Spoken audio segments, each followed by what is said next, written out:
All right, gentlemen, I just got this handed to me. A hit-and-run felony at Ray's Cafe, 208 North Los Angeles. Got a patrolman on site. The coroner's on his way. Get down there, see if you can find any witnesses who can put a make on the car.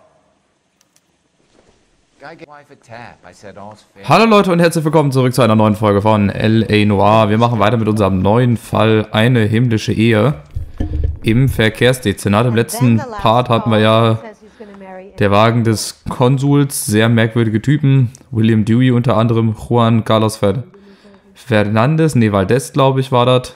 Und dann hatten wir noch Gabriel Delgado und jetzt geht's rein in den nächsten Fall. Mit 5 Sternen natürlich hoffentlich wieder bei Nacht.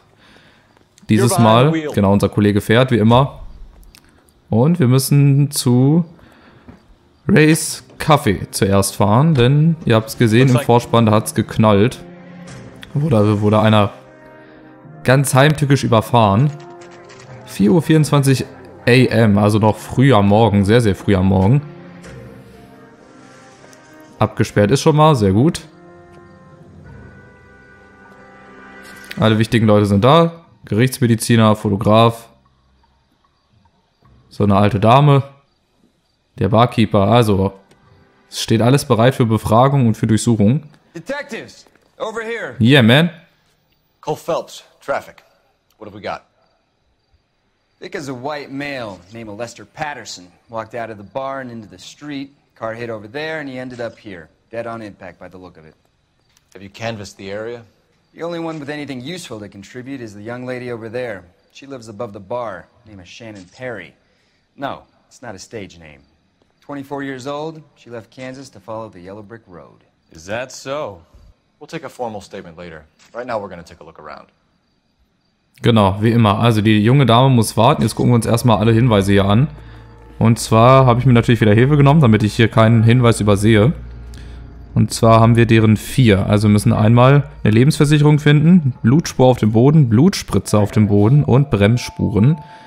Ich denke mal, der Hut hier, um das jetzt nochmal zu verdeutlichen. Es gibt auch Sachen an Stellen, an Tatorten, die sind eigentlich nichts wert, aber fangen wir mal hier an. Sieht schon ganz schön mitgenommen aus. Gucken wir mal hier im Gesicht, gibt's nix. Irgendwo gibt's eine Lebensversicherung, die er abgeschlossen hat, aber ich gucke vorsichtshalber nochmal hier an jedem Körperteil nach. Gucken wir nochmal hier den anderen Arm an, da würde er wahrscheinlich nichts haben, hat er auch nicht, denn er hat nur eine Lebensversicherung in seiner Jackentasche. Und dann hat er einmal nochmal einen Ausweis.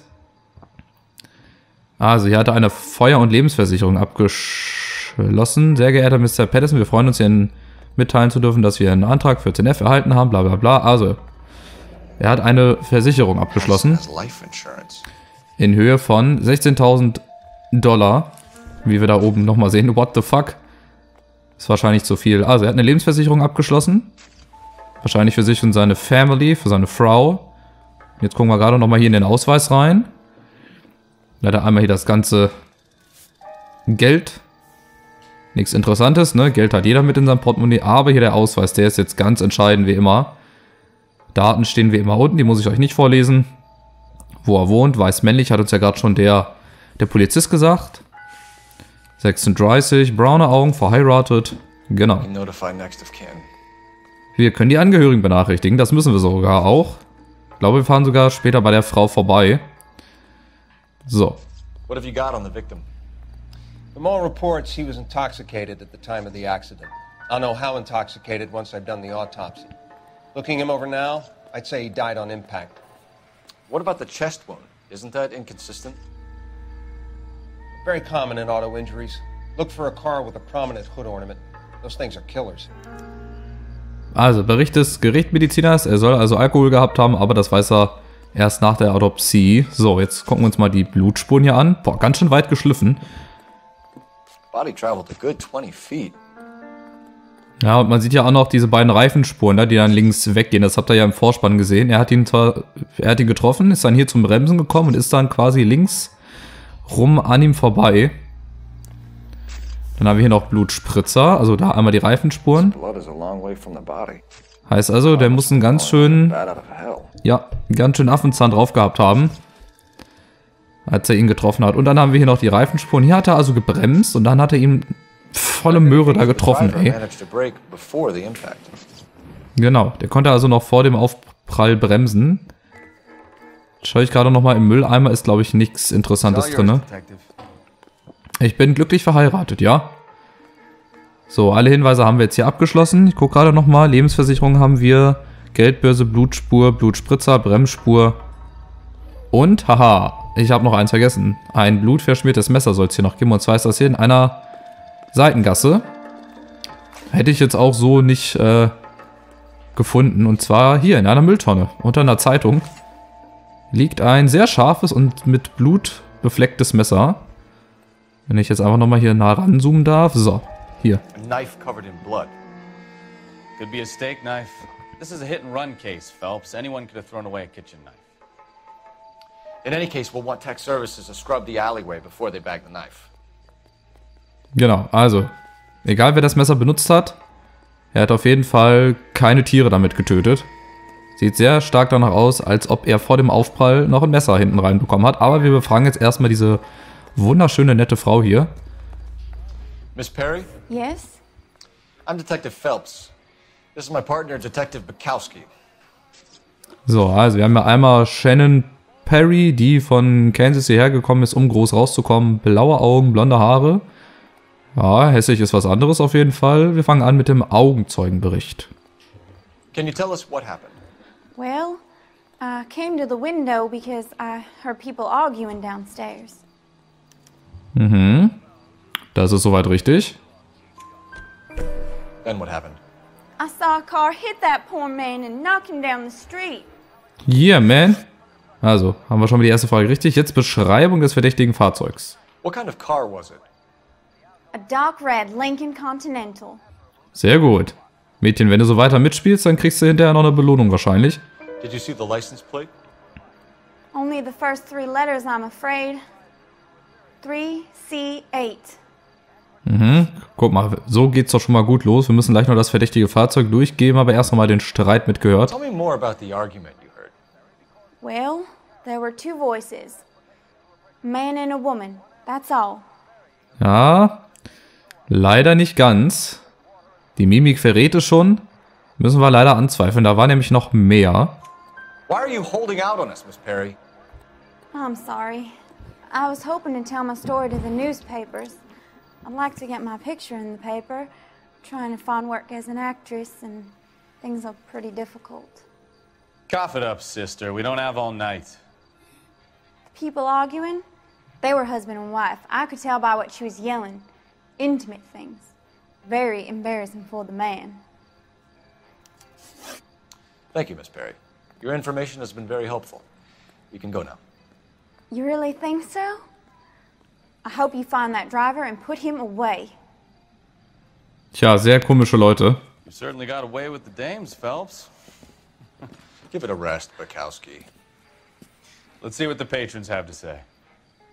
Ja, das wird auch später I'll noch take the ein Thema bartender. sein. You work the rest of the room. Mit dem Herrn Cole Phelps und mit seiner Frau. Aber das ist jetzt in einem späteren Fall. Jetzt bin ich am Überlegen, ob wir uns erstmal die Info holen über den Fahrzeughalter. Ich glaube, das machen wir erstmal. Wir gehen erstmal zum Telefon. Und zwar, wo ist es denn? Ach, hier direkt vor mir. Mein Gott. Kann man gar nicht übersehen. Operator, give me dispatch. Und zwar müssen wir jetzt den Fahrzeughalter erstmal rausfinden. Putting you through now. Cole Phelps, badge 1247. How could I help, Detective? I need to run a partial license plate, 3 Charles 8. Cross-check possible Lincoln owners. Suspect vehicle is a red Lincoln Continental. Just a moment, Detective. Only one possible make on that license. Registered to a William Shelton, 738 West Temple Street. Thanks, ma'am. Also, den Looks like Owner you got a hatten break wir. on this one. Den Besitzer, den Owner, das klingt irgendwie, naja, aus der Gamersprache. So, jetzt befragen wir den Barkeeper. Und unser geschätzter Kollege unterhält sich mit den anderen Leuten. So, auf geht's. I'm Detective Phelps of the LAPD. How can I help, Detective? Your name would be a good start. Dudley Lynch. Hired help. I run the place when the owner ain't around. Where is the owner? He stepped out. Somebody had to take Lorna, Mrs. Patterson, home. Aha, also Dudley Lynch 33? Junge, da habe ich mich aber mit meinen 25 gut gehalten. So, Fahrerflucht. What can you tell me about the accident? Not a lot. It was busy in here, and all I heard was the impact. Ja, fängt schon mal schlecht an für ihn. Denn, das müssen wir leider anzweifeln, er weiß nämlich noch mehr. So what was he doing outside? It's against licensing regulations to drink on the sidewalk. Lester and Lorna were having a fight. The owner made him take it outside. It was pretty ugly. Geht doch. Beziehung zum Opfer. Do you know the victim? Yeah. Lester Patterson. He's a regular here, or he was. Ja, da sagt er die Wahrheit. Alles gut. Not one of your favorite customers? Lester was special, but not my kind of special. Was Lester drinking alone? No. He came here with his wife. She didn't seem too interested in the booze, though. Aha, sondern wegen der anderen Männer. Wahrscheinlich. Oder wegen dem Barbesitzer. Streit in Bar mitgehört. Overheard an argument. Lester and Lorna. There's nothing like airing your dirty laundry in public, is there? Gut, also da weiß er auch wieder mehr. Da stand ich nämlich ganz oft vor der Wahl Wahrheit oder Lüge oder Anzweifeln. Aber hier müssen wir Anzweifeln drücken. Why was Lorna Patterson in such a hurry to leave? What is going on here? Lorna was pretty upset, so Leroy took her home. Lorna and Leroy are close. They've been talking about opening a new bar. Leroy. Leroy Sabo, the owner. Aha, also ein neuer Name, der Besitzer. Und dann haben wir natürlich noch die Frage, gemeinsames Geschäftsvorhaben, wenn die beiden sich öfter getroffen haben. Ist natürlich schon interessant. How long have Lorna and Leroy been talking about this new bar? Who knows? I just served the drinks. Nee, als Barkeeper kriegt man immer noch mal ein bisschen mehr mit. Und das verrät ihn auch, oder seine Mimik verrät ihm. Deswegen müssen wir es auch leider wieder anzweifeln. Bartenders hear all sorts of things. Are you going to tell me, or do we have to start playing rough? When Lester was drinking, he treated Lorna like dirt. He gambled away all their money. Lorna pitched Leroy about the bar. I don't know how interested he is. Is Leroy doing well? Hell no. The only thing keeping this place afloat are the poker games. Geht doch. Thanks for your help, Lynch. I'm going to need you to sign a statement with the patrolman. Sure, no problem. You get anything out of the regulars? They weren't giving too much away. They liked watching Lester and Lorna go a few rounds every other day. And Lester was a fan of the Love Tap. Ja, war wohl auch Alkohol mit dem Spiel. Ne? Ist ja so, wenn man Alkohol trinkt, wird man nach einer Zeit ganz schön ungehalten und macht dann auch mal Dinge, die man im normalen Zustand nicht macht. Und wenn die beiden halt öfter zusammen gespielt haben und wenn sie auch mit Leroy Sabo Sachen vorhatte, also Geschäftsvorhaben. Alright, where to? Wenn wir mal kurz gucken. Race Café haben wir jetzt alles abgearbeitet. Info über Telefon. Fahrzeughalter haben wir, genau. Dann fahren wir jetzt erstmal zu Sheltons Wohnsitz, also dem Typ, der Lincoln gehört. Und dann fahren wir zu Frau Patterson, die sicherlich schon sehr geschockt zu Hause sitzt und auf uns wartet. So, wir kommen ganz gut voran. Der Fall dürfte wieder ein bisschen länger sein. Hier haben wir Sheltons Wohnsitz, 4:35 Uhr. Da steht der rote Lincoln. Wo ist denn der Fahrzeughalter?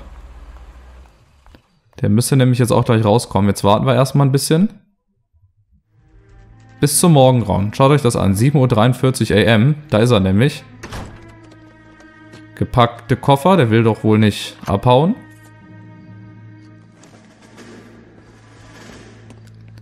Mal gucken. Ich weiß jetzt gerade gar nicht, ob er uns dann sieht und wir ihn verfolgen müssen. Ha, da klebt vorne Blut dran. Habt ihr gesehen? That's the son of a bitch right there.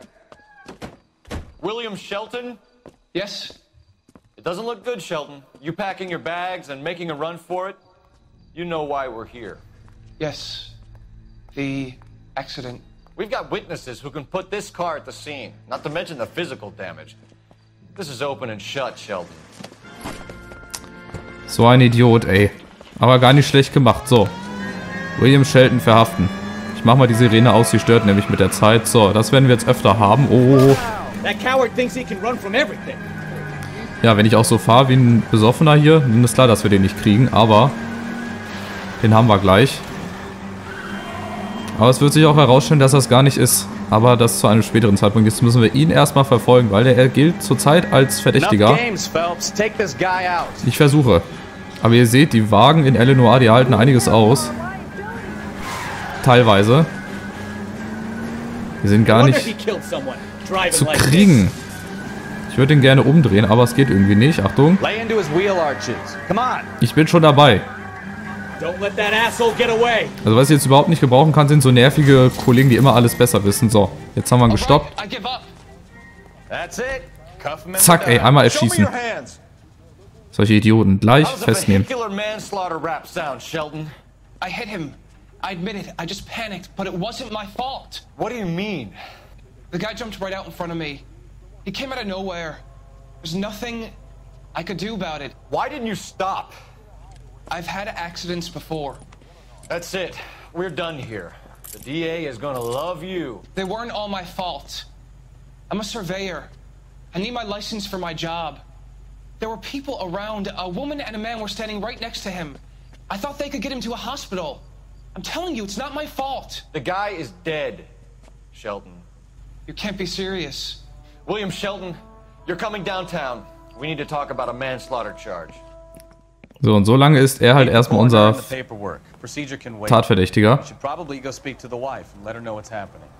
Dann fahren wir zu Pattersons Wohnsitz, aber da werden wir halt auf die Frau treffen, die ja anders reagiert als andere Frauen, wenn man ihr erzählt, dass ihr Mann verstorben ist oder irgendein anderer. Die Gespräche überspringen wir, wie immer. Und dann sind wir auch schon bei den Pattersons um 8:50 Uhr AM. Alles in der Früh. So, dann schauen wir mal. Lorna heißt die gute Frau. Lorna Patterson. Klopf, klopf. Yes? Hello? Mrs. Patterson. Is this about my husband? We're investigating the incident, ma'am. I see. Come in, won't you? Merkwürdige Frau, jetzt schon. Can you tell me what happened? What's to tell? He got hit by a car and now he's dead. You don't appear to be too upset about the fact. Lester and I met on a furlough in 44. We got married that weekend. People don't understand it now, but that happened a lot back then. I see. So you probably did well to stick it out this long. What's that supposed to mean, mister? I think it's about time you left. I have someone here. I beg your pardon? You're gonna have to run that one by us again, sister. It's okay, Lorna. I'm Leroy Sabo. Well, well. Nice to see you're comforting the grieving widow, Mr. Sabo. All right, wise guy. Do you have any intelligent questions you would like me to answer? You can confirm Mrs. Patterson's story. Lester lost at cards. He was kind of hard to control when he lost his temper. He turned without looking and walked right out in front of the car. It wasn't good. What's your relationship with Mrs. Patterson, Mr. Sabo? We're friends. Good friends. You expect me to believe that? Look, I was filing for divorce. Mental cruelty. Lester could be a mean son of a bitch. And Lester knew about that? No, I hadn't told him. Well, hasn't this worked out well for the two of you? I feel almost bad for busting in on this little rendezvous. Ja, das ist schon ein bisschen assi von der Lorna. Also ich meine, ihr habt ja gesehen, sie war nicht gerade sehr traurig, also sie war nicht sehr traurig, als sie erfahren hat, dass ihr Mann gestorben ist oder durch diesen Unfall halt gestorben ist, weil wir wissen ja aus dem Gespräch mit dem Barkeeper, dass sie mit dem Leroy Sabo schon Pläne hatte. Also 33, Lorna Patterson, Fahrerflucht. Erste Frage. How did the car come to hit Lester? He walked straight into the path of an oncoming car. Ja, das ist ein bisschen zu einfach. Genau, was der Leroy schon gesagt hat. Er ist einfach rausgegangen. Das stimmt nämlich nicht so ganz. Müssen wir anzweifeln. You expect me to believe that, Lorna? It's all very convenient. Gambling for Lester was like the needle for a hotbed. He was yelling at me. He was yelling at the whole world. I kind of felt sorry for the driver. Poor guy had no chance. Die musste eigentlich gleich mit Leroy ins Gefängnis. Das tut ihr nämlich überhaupt nicht leid, weil sie nämlich schon im Hinterkopf andere Pläne hat. Grund des Streits. You were arguing in the bar and on the sidewalk? We were always arguing. So what? Und weiterhin versucht sie alles so ein bisschen zu vertuschen und ihre Mimik, die wird nicht gerade besser und nicht glaubhafter, also nochmal anzweifeln. Admit it, you were baiting him, pushing his buttons. We can easily get the full story from the regulars in the bar. All right. Lester was playing cards out back. He lost, of course, and wanted back in. He suggested I earn the money on my back to get a mistake. That was the proposition he was putting to his so-called buddies. So maybe I was a little angrier than usual. Let's just say I took exception to his idea. Haha. Auch noch so hinterlistig und hinterhältig. Nach wie vor sehr nervös. Jetzt schauen wir mal die Partnerschaft mit Leroy Sabo. The bartender said that you and Leroy were planning to go into business together. Can you explain how you'll get the money to do that? I have a little money saved away.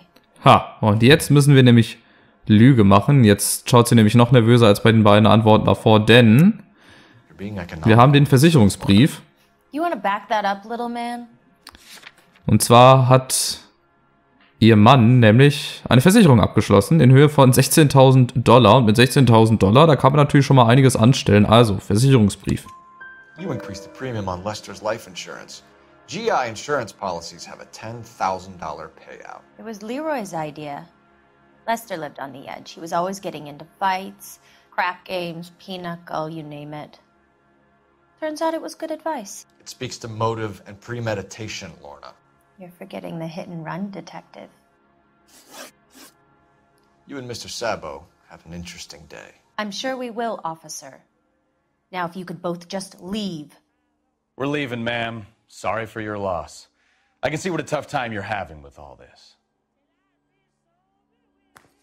Tja, sehr merkwürdig. Aber jetzt ist da noch ein Telefon irgendwie. Da muss ich jetzt noch mal kurz hin. Ich benutze einfach mal ihr Telefon. Obwohl sie vielleicht die Tatverdächtige sind. Wo steht das denn? Wo steht denn das Telefon? Hier steht's nicht. Mrs. Patterson, wo steht denn ihr Telefon? Das müsste ich doch noch mal benutzen. Ach, hier steht's. Guck mal. Operator, give me R&I. Putting you through now. Phelps, 1247. How could I help, Detective? Messages, please. Just one detective from the coroner. Message reads, Phelps, see me at Central Morgue immediately. Results of the Patterson autopsy. Thanks for your help. So, deswegen sollten wir nochmal das Telefon benutzen. Also ich finde es, wie gesagt, immer sehr geil, wie Phelps einfach in wildfremden Häusern ja, einfach so die Telefone benutzt. So auf die Tour. Ich bin ja vom LAPD. Ich kann mir alles erlauben. Finde ich schon ziemlich cool. Also, wir fahren kurz ins Leichenschauhaus, holen uns da noch ein paar letzte Infos ab und dann sind wir auch schon bald durch mit dem Fall, denn wir müssen hier nochmal zurück. Aber dazu dann gleich mehr. Jetzt erst nochmal kurz ins Leichenschauhaus zum Gerichtsmediziner. Leichenschauhaus, 8:56 AM. Geht jetzt alles ganz fix und ganz schnell. Aber hier waren wir, glaube ich, noch nicht, ne? Das Leichenschauhaus, schaut es euch an. Hier werden wir auch noch des Öfteren zurück müssen. Jetzt schaue ich gerade mal, wo er ist. Ach, hier. We can put the driver in front of a judge in less than a week. You'd be making a big mistake. Run that by me again? The victim was dead before the car hit him. 2 puncture wounds to the right side of the thorax. Second puncture reached his heart. You're kidding me. Been doing this job 23 years, son. No one's ever laughed at one of my jokes. He was stabbed to death? Long, sharp knife. Length of a bayonet. We found a knife in the alleyway. Where is it now? Was it bagged? By Patrolman Kaplan. Perfect. I'll get you a definite match. Jesus, we got him. Murder 1. We were right there and they tried to stare us down. Now they'll both get the gas chamber. We have the knife, we have the coroner's report, and I bet we could roll Sabo as a witness. Let's bring her in. Deswegen, also, da haben wir jetzt den entscheidenden Hinweis bekommen, dass er nämlich erstochen wurde. Kurz bevor er auf die Straße geplumpst ist. Und es war niemand Geringeres als Leroy Sabo himself. Aber jetzt wird es gleich noch ein bisschen dramatischer. Wir fahren nämlich zurück zu den Pattersons. Genau, geh einfach mal durch mich durch, das ist gar kein Problem. Geht aber auch nur heute, weil die Sonne scheint. So, auf geht's. Hurry up a little bit. Und dann liefern wir uns noch eine Verfolgungsjagd. Also, wieder zurück. Wohin sind der Pattersons ein zweites Mal um 9:53 Uhr AM. So.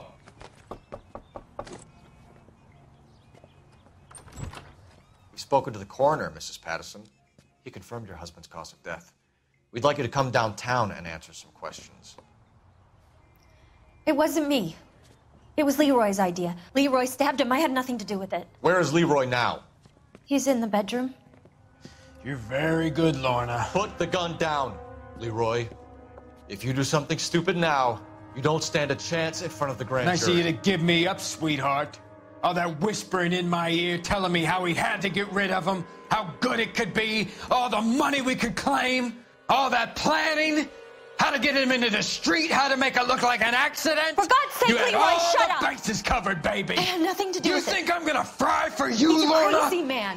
Shoot him. Shoot him, for God's sake. Bevor wir ihn erschießen können, hat er erstmal sie erschossen, aber ich weiß jetzt gar nicht, ob wir ihn erschießen müssen, um die... Oh, Entschuldigung.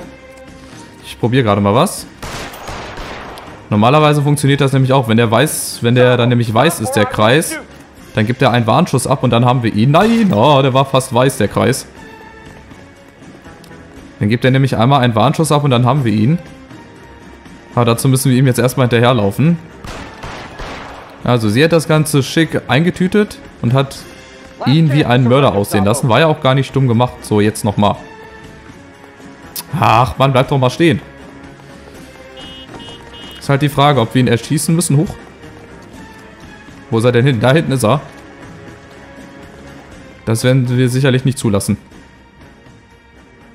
Are we gonna make a bargain or what? Put the weapon down now. Jetzt müssen wir ihn nämlich erschießen und aufpassen, dass wir die Frau nicht treffen. Genau so.